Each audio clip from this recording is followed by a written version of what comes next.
우리 함께 인사하겠습니다. 잘 나오셨습니다. 성도님 얼굴을 뵈니 은혜가 됩니다. 사랑하고 축복합니다. 네, 감사합니다. 오늘은 보라 신랑이로다 맞으러 나오라, 보라 신랑이로다 맞으러 나오라 라는 제목으로 말씀의 은혜를 함께 나누겠습니다. 심장병 수술을 받게 되는 한 여인이 있었습니다. 그녀에게는 친절하고 온화한 남편이 있었는데요, 그 남편이 담당 의사 선생님에게 아내가 어떤 수술을 받게 될 것이고 그리고 수술 이후에 어떤 과정을 거쳐서 회복될 것인지 설명을 듣게 되었습니다. 설명을 다 들은 후에 남편은 아내에게 가서 손을 꼭 잡고 이렇게 설명해 주었습니다.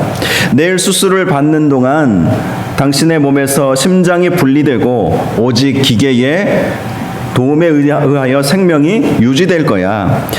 수술이 성공적으로 끝나면 심장이 다시 연결되어 정상적인 기능을 발휘하게 될 텐데, 그리고 당신은 회복실로 옮겨질 것이고 그곳에서 얼마간의 시간이 지나면 의식은 깨어나게 된대. 그런데 의식이 깨어난 후에도 6시간 동안은 전혀 움직일 수 없게 될 거래. 볼 수도 없고 말할 수도 없고 심지어는 손끝 하나 움직이지 못할 거래. 하지만 나는 당신 곁에서 지금과 같이 꼭 손을 잡고 있을 거야. 그리고 언제 닥칠지 모르는 모든 위험을 일일이 점검하고 기록하면서 필요한 조치들을 취하도록 해줄 거야. 그러니 걱정하지 말고 잘 견뎌. 알았지? 이렇게 아주 친절하게 이야기를 해준 것입니다. 그러자 아내는 고개를 끄덕였습니다. 다음날 아내의 심장 수술이 진행이 되었는데요, 수술은 잘 진행이 되었습니다. 그리고 아내는 남편의 말대로 의식은 있었지만 볼 수도 없었고 말할 수도 없었고 손끝 하나 움직일 수도 없었습니다. 그러나 그녀는 느낄 수 있었죠. 자기 남편이 자기 손을 꼭 잡고 있었다는 사실을 말입니다. 아내는 그때의 일을 회상하면서 이렇게 고백을 했습니다. 그때 나는 내 손을 붙들고 나와 함께하고 있는 남편의 손길을 확인하면서 이루 말할 수 없는 안도감과 위로를 얻었습니다. 그리고 삶에 대한 확신을 가질 수 있었습니다. 내 생애에서 가장 어렵고 힘든 순간에 남편이 내 손을 붙잡고 나의 모든 문제 하나하나를 신경 쓰고 있다는 생각이 들자 내가 이 남자와 함께 있다는 것이 얼마나 소중한 일인지 아마 다른 사람들은 상상하지도 못할 것입니다. 이렇게 고백을 했다고 합니다. 성경을 보면 하나님과 우리와의 관계를 정말 친절한 남편, 우리는 때로는 집을 나가고 우상을 숭배하고 음란한 그런 모습으로 비춰지지만 우리 하나님은 정말 신실한 신랑이 되어주시고 신실한 남편이 되어주신다고 분명히 말씀해주고 있습니다. 호세아서 2장 16절 말씀을 한번 보시면 여호와께서 이르시되 그날에 네가 나를 내 남편이라 일컫고 다시는 내 바알이라 일컫지 아니하리라 라고 말씀하고 있습니다. 그날에, 여기서 말하는 그날은 북이스라엘이 멸망한 이후를 말하는 것입니다. 호세아서 말씀은요, 호세아서 1장 1절을 보니까 북이스라엘 왕국 여로보암 2세 때 하나님께서 호세아 선지자에게 주신 말씀이에요. 당시 남유다 왕국은 히스기야 왕이었습니다. 잠시 잘 모르시는 분들을 위해서 설명을 드리자면 솔로몬 이후에 이스라엘이 두 나라로 나누어지지 않았습니까? 북쪽은 북이스라엘, 남쪽은 남유다로, 이렇게 우리나라도 지금 남과 북으로 나누어져 있듯이 이스라엘도 남왕국 유다 그리고 북왕국 이스라엘로 이렇게 나누어져 있었어요. 자, 그런데 이 북왕국 이스라엘 여로보암 2세 때 여로보암이 2명이 등장합니다. 첫 번째 북왕국을 창설했던 이스라엘 여로보암 1세가 있고요. 지금 이 호세아서 말씀은 여로보암 2세 때 두 번째 여로보암에게 주신 말씀인데요, 당시에는 아수르가 전 세계 패권을 장악하고 있었어요. 그리고 결국 북이스라엘은 멸망할 수밖에 없었습니다.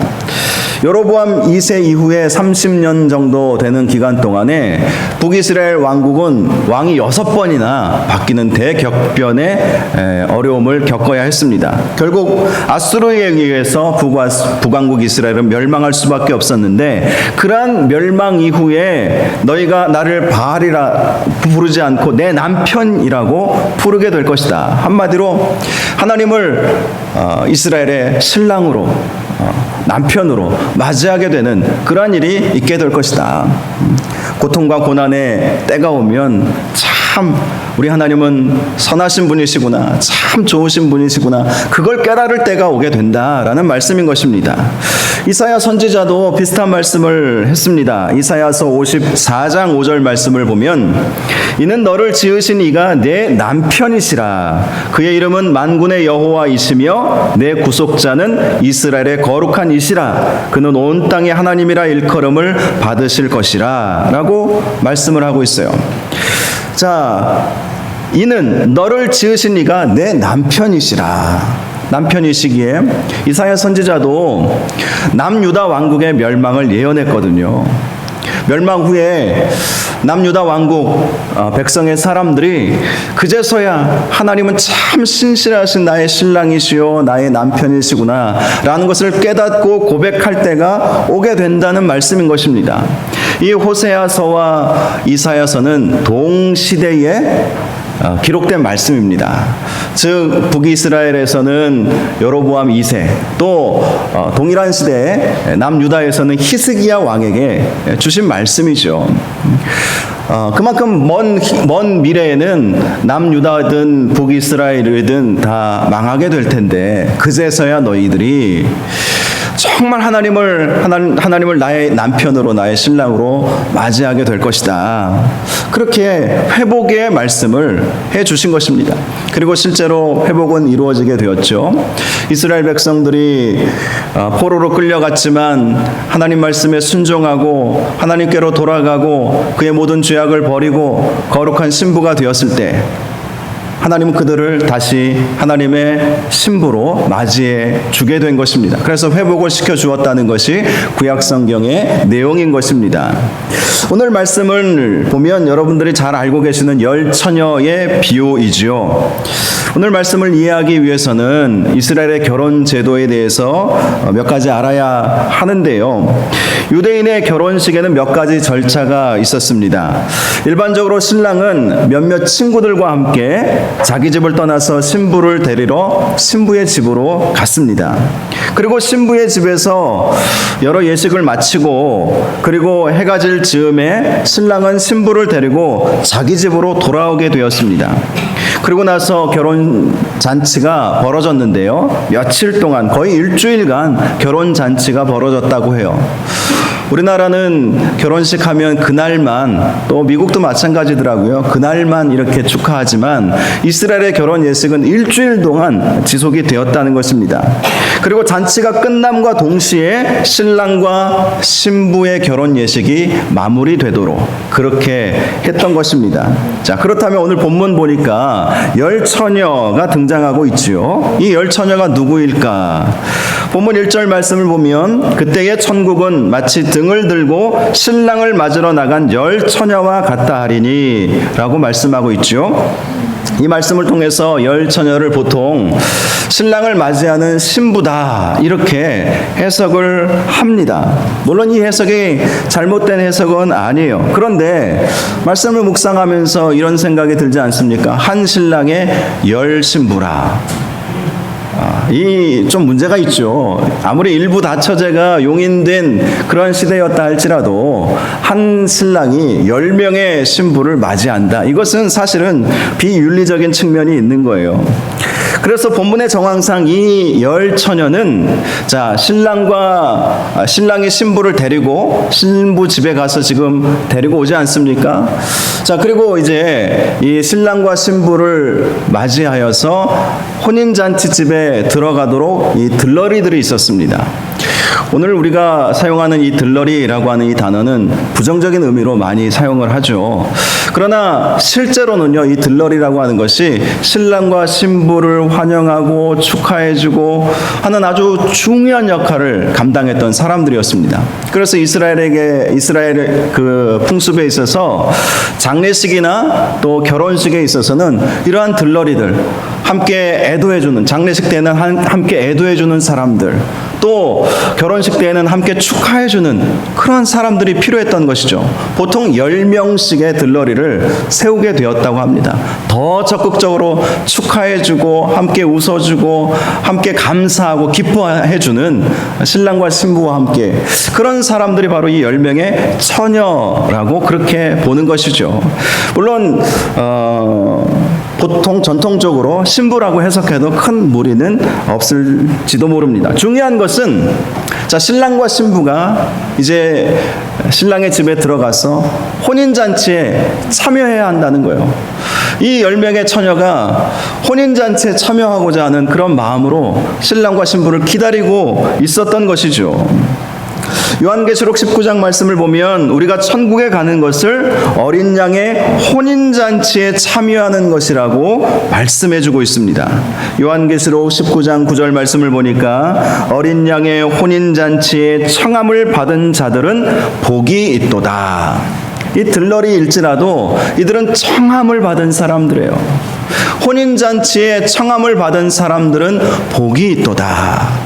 자, 상징적으로 우리가 이 말씀을 또 요한계시록의 말씀을 통해서 깨닫게 되는 것은 천국에 초청을 받는, 천국잔치에 참여하려고 초청을 받는 사람들은 복이 있다는 것을 알 수가 있는 것입니다. 그런데요, 천국잔치에 청함을 받았어도 다 천국잔치에 들어가는 것은 아닙니다. 본문 2절 말씀을 보니까 그 중에 5은 미련하고 5은 슬기 있는 자라. 미련한 자들은 천국잔치에 청함을 받았어도 들어갈 수 없게 될 것이고, 슬기 있는 처녀들은 청함을 받아서 천국잔치에 들어갈 수 있게 된다고 말씀을 하신 것입니다. 마태복음 22장 14절 말씀을 보니까 예수님이 이런 말씀을 해주셨어요. 청함을 받은 자는 많되 택함을 입은 자는 적으니라. 여러분, 오늘 이 본문 말씀은요, 대상이 누구인 줄 아십니까? 적용을 하자면 하나님께서 우리를 택해 주셨잖아요. 그래서 교회 안에 우리가 속하여서, 공동체 안에 속해서 함께 신앙생활을 하는 바로 저와 여러분들을 향해서 주신 말씀입니다. 문자적으로 또 당시 시대적인 상황 속에서 보면 유대인들을 말하는 것이고 또 바리새인들을 말하는 것이죠.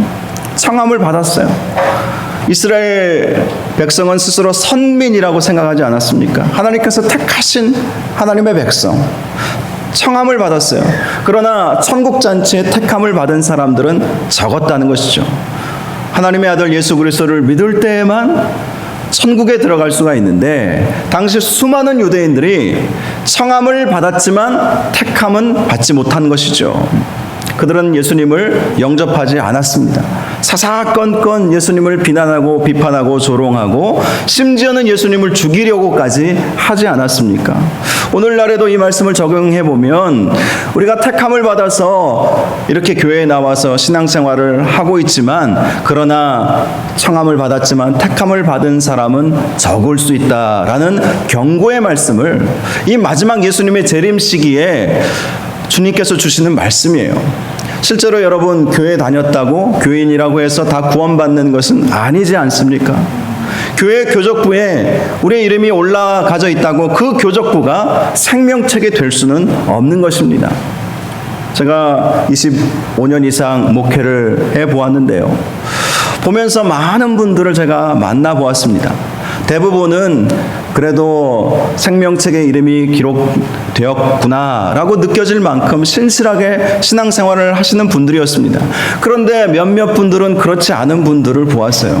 어떤 분들은 죄송하지만 사기를 칠 목적으로 교회에 오시는 분도 있더라고요. 그래서 몇몇 큰 교회, 아주 큰 교회는 가기가 어려워서 좀 중간쯤 한 100명, 200명 우리 교회 사이즈 정도쯤, 또 좀 더 큰 교회 가서 사람들 좀 사귀고, 그러고 나서 사기치고 그리고 사라져버리는 그런 사람들 제가 한두 명 본 것이 아닙니다.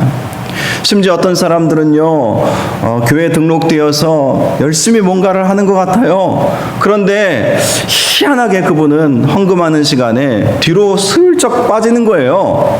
그래서 나중에 알고 봤더니 CCTV에 잡힌 거예요. 헌금하는 사이에 어떤 기술이 있는지는 모르겠지만 싹 돈을 훔쳐가는 것이죠.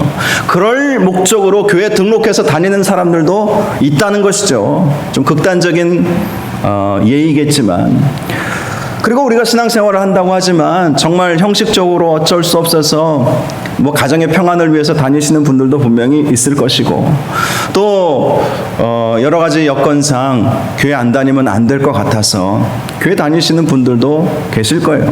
제가 예전에 북한 선교 사역할 때 그런 우리 탈북민들 참 많이 계셨는데, 제가 그분들 만나면 막 믿음 가지라고 권면하고 그렇게 했지만, 그분들 중에 어떤 분들은 교회에서 주는 교통비, 지금은 거의 사라졌지만 초기에는 탈북민들이 한국에 오시면 정착을 좀 도와드리기 위해서 교회에 오시는 분들 교통비 명목으로 하루에 5만 원씩 이렇게 드리기도 했었거든요.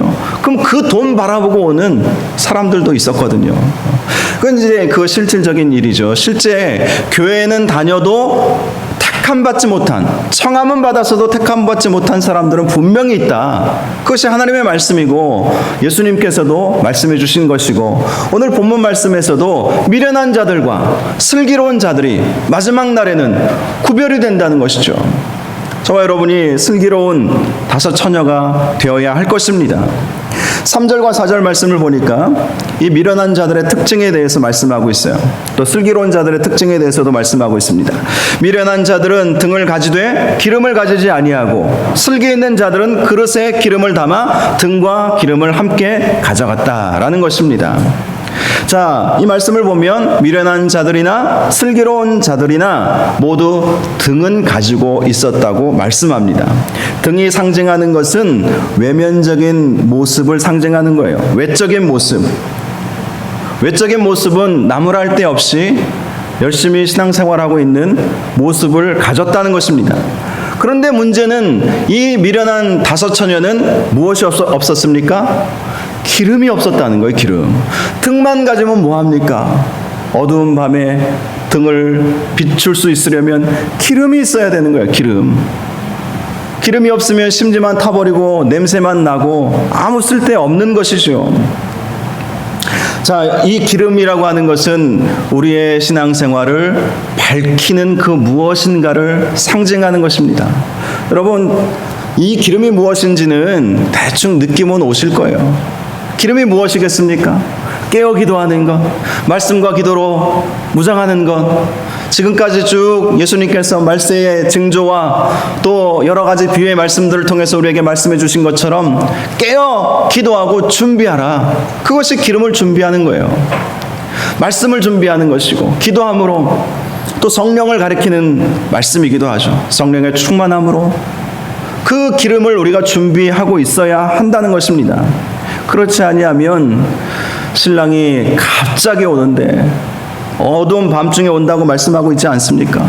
그런데 기름이 없으면 어떻게 신랑을 맞이할 수 있겠느냐라는 말씀인 것이죠. 5절을 보면 신랑이 더디옴으로 다 졸며 잘세라고 말씀하고 있어요. 깨어 있어야 되는데 다 졸며 잤습니다. 슬기로운 다섯 처녀나 미련한 다섯 처녀나 다 졸며 자기는 마찬가지였어요. 이 졸며 잔다는 것에 대해서 우리 주님은 또 신랑은 책망하지는 않았습니다. 왜냐하면 육신이 피곤하면 좋을 수도 있어요. 성경은 주님께서 사랑하시는 자에게 잠을 주시는도다. 예. 이 가운데에서도 몇몇 분들은 주님께서 너무나도 사랑하시는 것 같아요. 잠을 자고 계셔서. 여러분, 주께서 사랑하시는 자에게 잠을 주시는도다 라고 말씀하고 있기 때문에 졸며 자는 것은 큰 문제가 안 될 것입니다. 특별히 여기서 잔다는 것은 육신적인 잠을 의미하는 것이죠. 우리가 육신적으로 늘 깨어 있을 수는 없지 않습니까? 하루에 몇몇 시간은, 정해진 시간은 잠을 자야 육신의 피로를 덜 수가 있는 것이죠.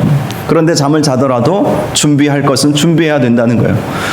주님께서 우리에게 깨어 있어 준비하고 예비하고 있으라라고 하신 말씀은 믿음을 준비하라는 것이죠. 성령의 충만함으로 항상 준비되어 있어야 한다는 것입니다. 도둑의 비유를 통해서 언제 주님이 오실지 모르니까 우리 자신을 잘 단속하고 있으라. 그 말씀이라고 제가 지난주에 말씀드리지 않았습니까?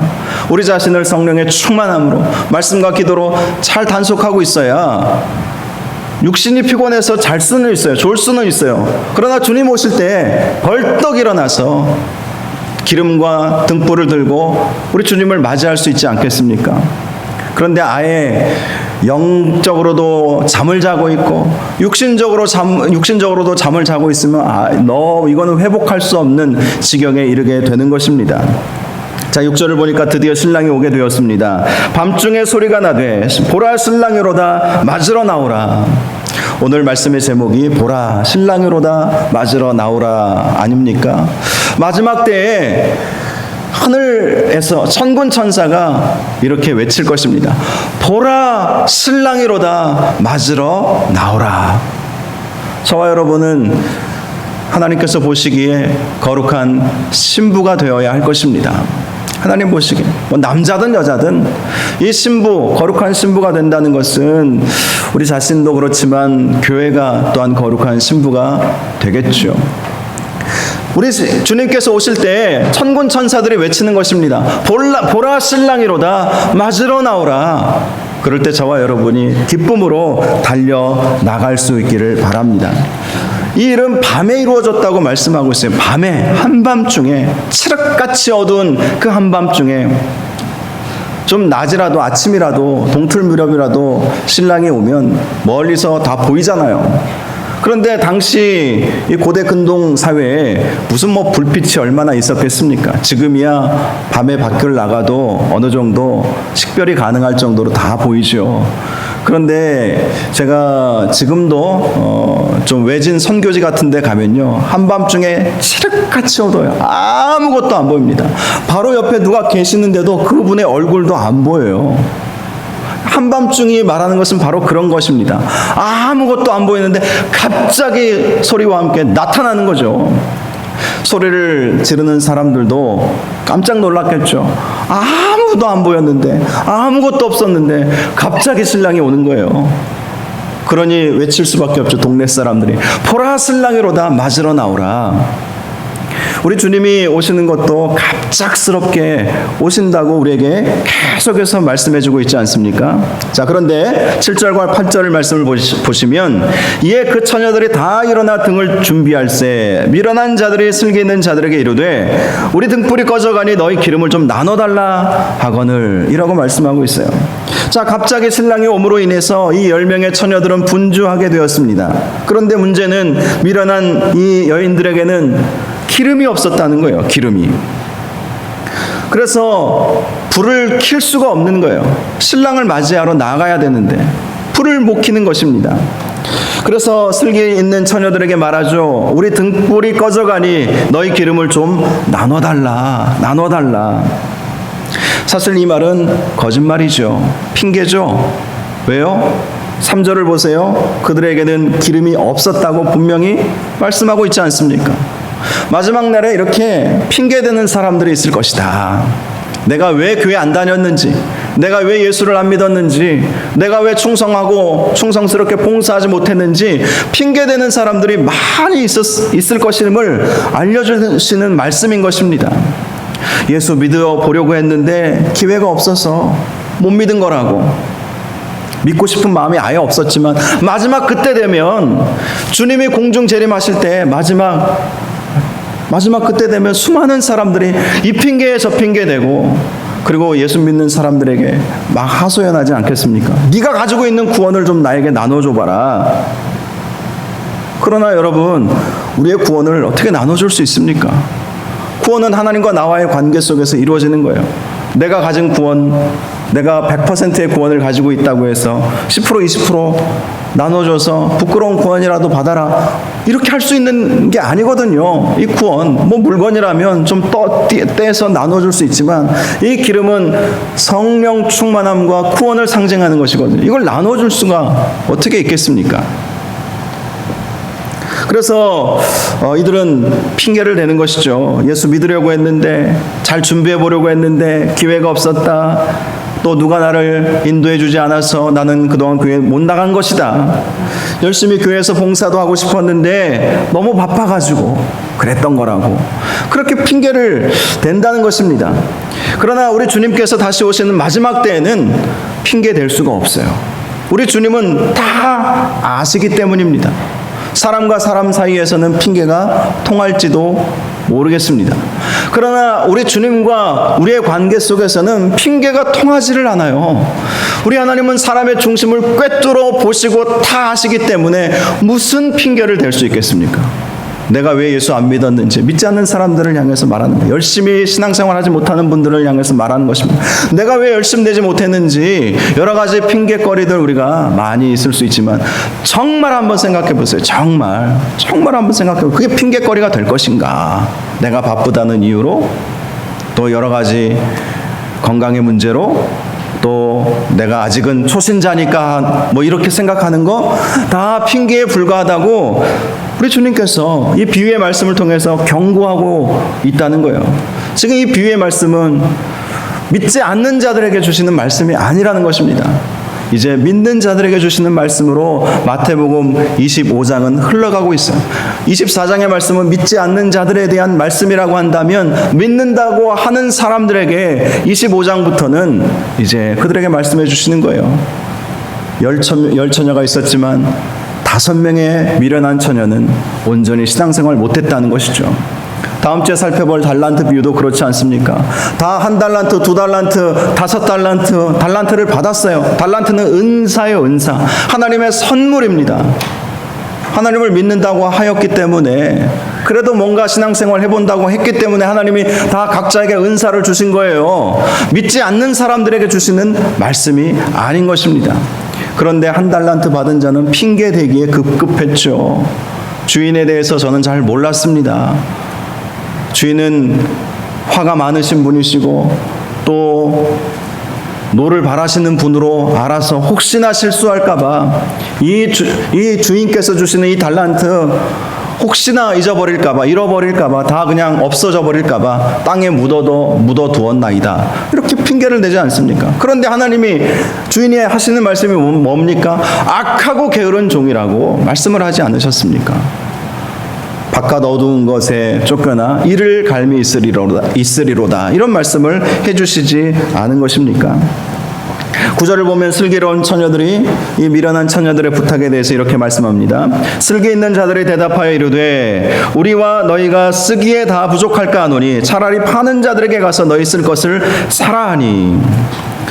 자, 실제로 이 처녀들, 슬기로운 5 처녀들이 가지고 있는 것은 나눠줄 수 있는 성격의 것이 되지 못하는 거예요. 좀 매몰차다. 좀 나눠주지. 좀 뭐 조금이라도 좀 주지. 그런데 오늘 본문의 말씀의 의미는, 구원은 결코 내가 받았다고 해서 내가 받은 구원을 나눠줄 수 없다라는 말씀인 것이죠.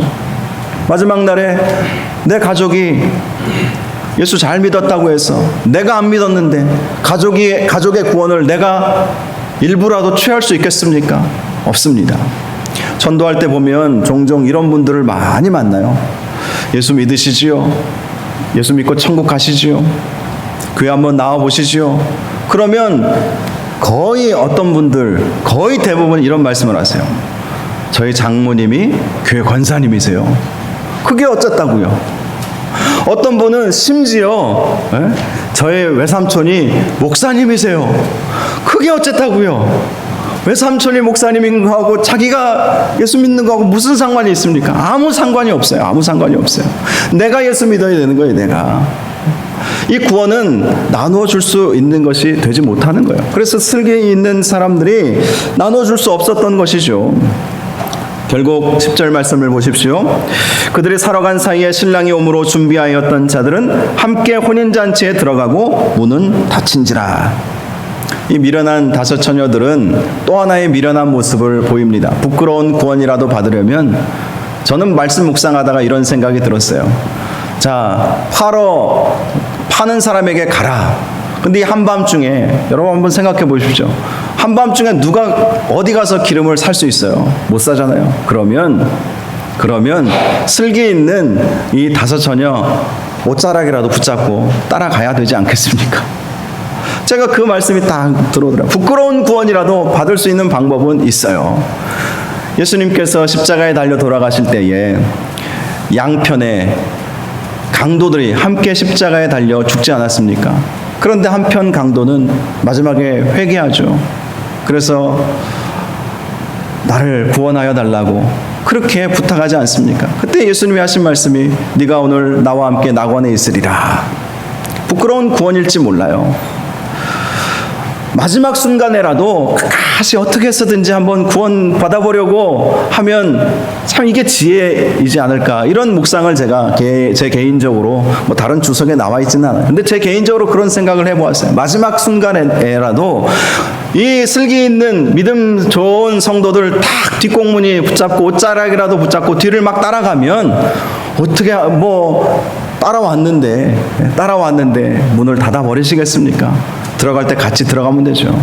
지하철 게이트 한 명씩 들어가잖아요. 그런데 언젠가 고장이 나서 보니까, 어떤 분들 보니까 둘이 같이 이렇게 막 들어가더라고요. 떠밀려서 들어가더라고요. 부끄러운 구원이라도 받을 수 있을 것 같은데, 거기까지 아예 지혜가 머무르지 못했기 때문에 성경은 이들을 향해서 미련한 자들이라고 말씀을 하시는 것입니다. 그리고 문은 닫혀버린 거예요. 이 문이 닫혔다라고 하는 이 말씀의 히브리어 문법적인 의미는 어떤 동작의 완료를 의미하는 수동 과거 직설법이라고 합니다. 저도 히브리어나 헬라어 문법을 신학교 다닐 때 배웠지만 우리나라 문법하고는 조금 다른 면들이 있어요. 우리 어법과. 그런데 이 닫힌지라 하는 것은 완전히 닫혀버렸다는 거예요. 완전히. 자, 그래서 11절을 보면 그들이 말하죠. 그 후에 남은 처녀들이 와서 주여 주여 이르되 우리에게 열어주소서. 완전히 닫혀버렸기 때문에 열을 수가 없는 거예요. 아무리 문을 당겨도 열을 수가 없습니다. 이사야서 22장 22절 말씀을 보니까 내가 또 다윗의 집의 열쇠를 그의 어깨에 두리니 그가 열면 닫을 자가 없겠고 닫으면 열 자가 없으리라. 자, 우리 주님에게 열쇠가 있어요. 그래서 주님이 닫아버리면 아무리 발버둥 치고 아무리 호소하고 아무리 울어도 열 수가 없다는 거예요. 한번 닫혀진 그 문에는 들어갈 수가 없다는 거예요. 천국과 지옥의 그 간격이 얼마나 멉니까? 지옥 가면 다시 천국으로 갈 수가 없어요. 그래서 천주교는 연옥이라는 교리를 만들어가지고 죽으면 중간 단계쯤 있다가 이 땅에서 가족들이 기도해주고 또 교회 헌금하면 쑥 위로 올라간다고 하는데, 그거는 잘못된 교리이고 새빨간 거짓말입니다. 성경은 중간 단계를 말씀하고 있지 않아요. 천국이냐 지옥이냐 두 곳만 말씀해주고 있어요. 지옥 갈 백성은 아무리 울고 아무리 호소하고 아무리 발버둥 치고 문 열어달라고 아무리 이야기해도 문이 열려지지 않는다는 것입니다. 여러분, 이 문은요, 믿음이 있는 사람들만 들어갈 수 있는 문이에요. 그리고 설령 닫혀 있어도 믿음으로 열 수 있습니다. 그걸 어떻게 알 수 있습니까? 마태복음 16장 19절 말씀을 보면 예수님께서 가지고 계신 그 천국 열쇠를 누구에게 주셨는지 말씀해주고 있어요. 내가 천국 열쇠를 내게 주리니 내가 땅에서 무엇이든지 매면 하늘에서도 매일 것이요 내가 땅에서 무엇이든지 풀면 하늘에서도 풀리리라. 자, 베드로에게 주신 말씀이에요. 베드로가 어떻게 해서 이 천국 열쇠를 받게 되었습니까? 주는 그리스도시요 살아계신 하나님의 아들이시니이다 라는 믿음의 고백 때문에, 이 믿음의 고백 때문에 천국 열쇠를 받게 된 거예요. 마지막 날 천국에 누가 들어갈 수 있습니까? 믿음의 고백을 하는 사람들, 주는 그리스도시요 살아계신 하나님의 아들이십니다 라는 참 믿음을 가진 사람들만이 천국 문을 당당히 열고 들어갈 수 있다고 말씀을 해 주신 것입니다. 그런데 더 심각한 것은 12절 말씀을 보면 대답하여 이르되 진실로 너희에게 이르노니 내가 너희를 알지 못하노라 하였느니라. 주님이 모르신다는 거예요. 그 문을 두드리는 사람들을 향해서 주님은 모르신다고 말씀을 하시는 것입니다. 물론 주님이 왜 모르시겠습니까? 요한복음 10장 14절에서 15절 말씀을 보면 나는 선한 목자라 나는 내 양을 알고 양도 나를 아는 것이 아버지께서 나를 아시고 내가 아버지를 아는 것 같으니, 주님은 주님의 양을 아십니다. 중요한 것은 주님의 양은 주님을 알아야 한다는 거예요. 주님이 무엇을 원하시는지 알아야 한다는 것이죠. 그것이 주님과 우리 사이에 서로 아는 관계를 이루는 것이죠. 결국 주님도 알고 나도 주님을 알 때 우리가 천국에 들어갈 수 있다는 것을 말씀해 주시는 것입니다. 그러므로 마지막 때에 우리가 더 주님을 알아갈 수 있기를 바랍니다. 주님을 알아야 되는 거예요. 내가 너희를 도무지 알지 못하노니, 이 말씀이 무슨 의미예요? 네가 나를 알려고 하지 않지 않았느냐, 이 말씀이거든요. 주님은 다 아시잖아요. 전지전능하신 하나님이 뭘 모르시겠어요. 그런데 왜 이 말씀을 하셨겠습니까? 모른다고? 그것은 네가 나를 알지 못하는데 내가 너를 어떻게 알겠느냐. 한마디로 네가 나를 알려고 노력이나 해보았느냐, 이 말씀을 하시는 거예요. 말세 때 우리가 정말 기름을 잘 준비하고 신앙생활 잘 하는 비결은 주님을 알아가는 것입니다. 하나님과 동행하는 거예요. 지난주 찬양하기 전에 제가 이 말씀 드리지 않았습니까? 에녹이 하나님과 동행하였더라. 에녹에 대해서 그렇게 말씀하고 있지 않습니까? 노아도 그는 당대의 완전한 자라 그가 하나님과 동행하였으며, 하나님과 동행하면서 하나님을 알아야 한다는 거예요. 이것이 깨어 기도하는 것이고 준비하는 것이고, 이것이 천국 갈 성도들의 모습이라는 것입니다. 우리가 하나님에 대해서, 말씀에 대해서 다 알 수는 없지만 그러나 알아보려고 노력하는 것, 이것이 우리에게 필요한 거예요. 그리고 이것은요, 사랑하는 마음이 있을 때 가능합니다. 여러분, 결혼하신 분들은 다 아시죠? 결혼하시기 전에 물론 어떤 분들은 부모가 소개해줘서 첫날 밤 신랑 얼굴 봤다는 옛날 어른도 계십니다. 그런데 이 자리에 제가 쭉 보니까 그런 분들은 아무도 안 계실 것 같아요. 연애하셨잖아요. 그리고 좋아하는 감정 때문에 결혼하셨잖아요. 살다 보니까 천사인 줄 알았더니 왼수가 됐을지 몰라도. 여러분, 그래도 처음에는 사랑하는 그 감정이 있었잖아요. 저도 그래요. 저도 지금도 사랑하고 있고요. 사랑할 때는 알아가고 싶잖아요. 알아가고 싶잖아요. 모르면 나중에 그렇게 서운하잖아요. 알고 싶었는데 몰랐다는 것 때문에.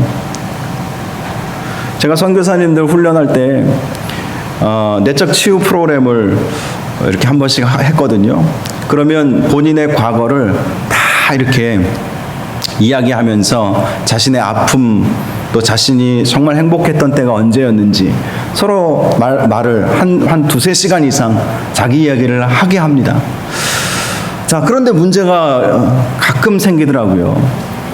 이 부부 선교사님이 함께 하는데, 자, 온 훈련생들하고 같이 10여 명 되는 장기 선교사님들, 이 훈련생들하고 함께 이 프로그램을 진행하다 보니까 이 부부 선교사님인데 남편이 하는 얘기를 들어보니까 내가 모르는 얘기를 하네. 그날 저녁에 숙소에 들어가서 대판 싸웠답니다. 모르는 일을 자꾸 다른 사람들한테 막 이야기를 하니까 그게 뭐예요? 알고 싶었고 내가 정말 알아야 되는데 왜 내가 몰랐던 일을 다른 사람들 앞에서 그렇게 하느냐는 것이죠. 몰랐던 것이죠. 여러분, 이게 사랑하는 관계 속에서 나타나게 되는 자연스러운 현상이에요. 알고 싶은 거죠. 알고 싶은 거예요. 정말 주님을 사랑하신다면 주님을 알고 싶지 않겠습니까? 하나님은 어떤 분이실까? 예수님은 어떤 분이실까? 하나님께서 주신 말씀은 도대체 어떤 내용일까? 이게 있는 분하고 없는 분하고는 모르겠습니다. 구원은의 주권은 우리 주님께 있지만 오늘 말씀을 보면 내가 너를 모른다. 내가 너를 모른다. 네가 나를 얼마나 알려고 했느냐? 네가 정말 나를 사랑했느냐? 사랑했다면 네가 나를 얼마나 알고 있었느냐? 이렇게 물어보지 않으시겠어요? 그래서 여러분, 말세를 살아가는 저와 여러분들이 정말 주님을 알아가기를 사모해야 할 것입니다. 말씀을 더 깊이 묵상하고 하나님께 기도하면서 기도의 자리를 지키고, 그러면서 하나님께서 나에게 뭐라고 말씀하시는지 주님의 음성도 좀 들어보고 주님의 감동도 깨달아보고 깨달아지고 말씀을 통해서 주님을 더 알아가고 친밀한 하나님과의 관계를 유지하면서 살아가는 것, 이것이 말세에 우리에게 정말로 필요하다는 거예요. 그것이 기름을 준비하는 것이라고 말씀을 하고 있습니다.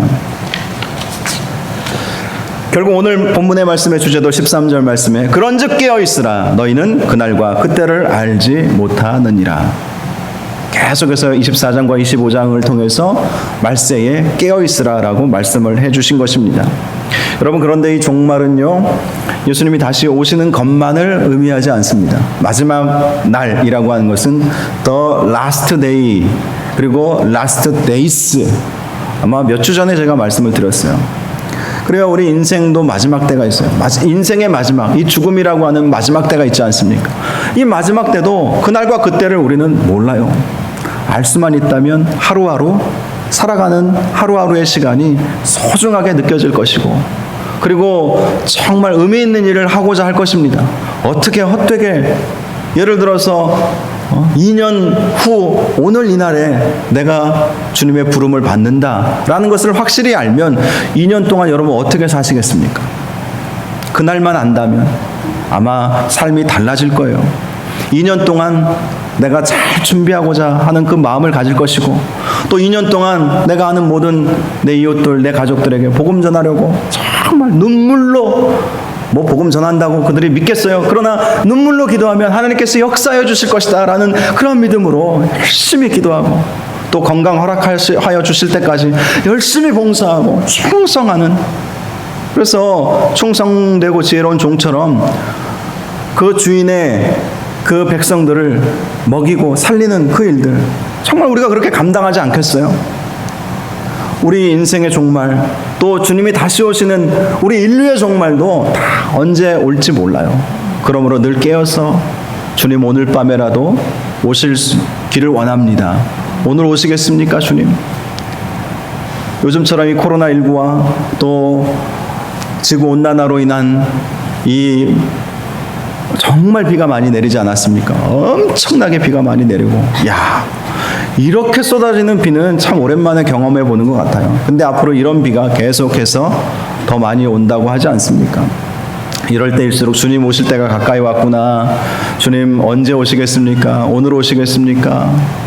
내일 오시겠습니까? 이렇게 준비하는 마음으로 살아야 합니다. 그것이 바로 슬기로운 다섯 처녀가 되는 것이고요. 그렇게 준비하는 마음으로 살 때에 주님께서 한밤중에 갑자기 신랑 되신 주님께서 오실 때에 등불과 기름 들고 주님을 맞이할 수 있게 될 것입니다. 저와 여러분이 주님 언제 오실지 모르지만 날마다 깨어 기도하고 맡겨주신 사명 잘 감당하시고 기름을 꼭 준비하시기 바랍니다. 기름 꼭 준비하세요. 날마다 성령 충만함으로 살아가시고 주님을 더 깊이 알아가는 마음으로 더 말씀 배우기를 사모하시고, 또 더 예배를 사모하시고, 더 교회를 사랑하시고, 그렇게 사시는 저와 여러분 다 되시기를 주님의 이름으로 축원합니다. 이 시간 우리 함께 찬양하기를 원합니다. 주님 다시 오실 때까지 나는 이 길을 가리라. 이 길이 어떤 길입니까? 믿음의 길입니다. 기름 준비하고 주님 오실 날을 준비하고 예비하는 그 길을 우리가 걸어가야 할 것입니다. 우리 함께 이 찬양 같이 부르겠습니다.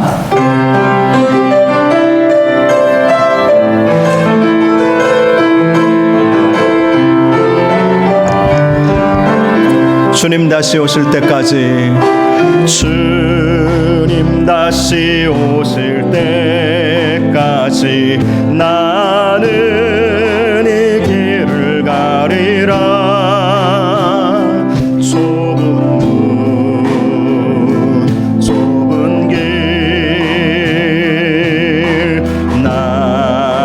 십자가 지고 나의 가는 이 길 끝에서 나의 가는 이 길 끝에서 나는 주님을 보리라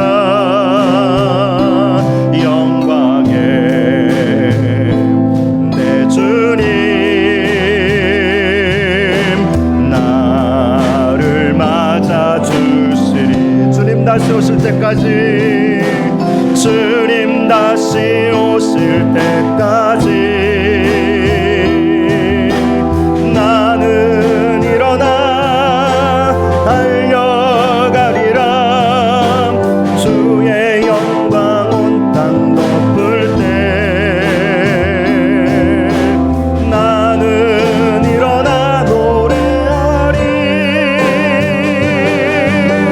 내 사모하는 주님 온 세상 구주시라 내 사모하는 주님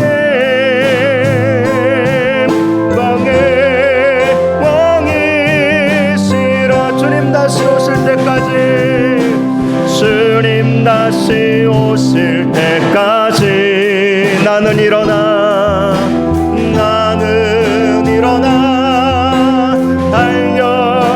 달려가리라 주의 영광 온 땅 덮을 때 나는 일어나 노래하리 나는 일어나 노래하리 내 사모하는 주님 온 세상 구주시라 내 사모하는 주님 영광의 왕이시라 내 사모하는 주님 내 사모하는 주님 온 세상 구주시라 내 사모하는 주님 영광의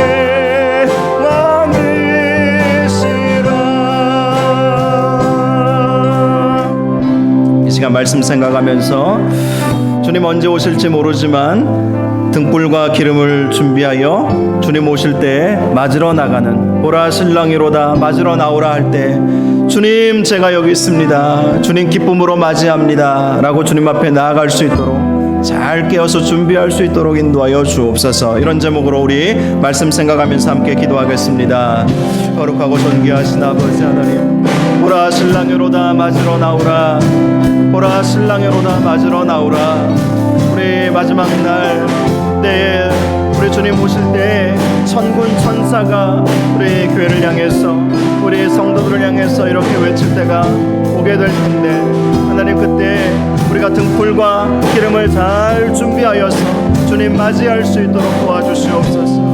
주님 오실 때까지, 주님 다시 오실 때까지 끝까지 믿음 지키며 끝까지 믿음으로 잘 준비할 수 있는 저희들 되기를 간절히 원합니다. 인생의 종말, 또 이 인류의 종말, 하나님 그날은 반드시 있게 됩니다.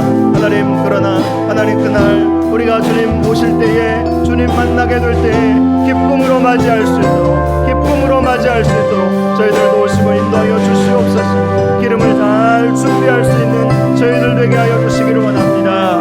기름 잘 준비할 수 있도록 하나님 도와주시옵소서. 그래서 기쁨으로 주님 맞이할 수 있도록, 기쁨으로 주님 맞이할 수 있도록 우리 하나님 도우시고 우리 하나님 역사하시고 우리 하나님 도와주시옵소서. 마지막 그날, 반드시 오게 될 그날 하나님 기쁨으로 주님 맞이할 수 있는 저희들 되게 하여 주시옵소서.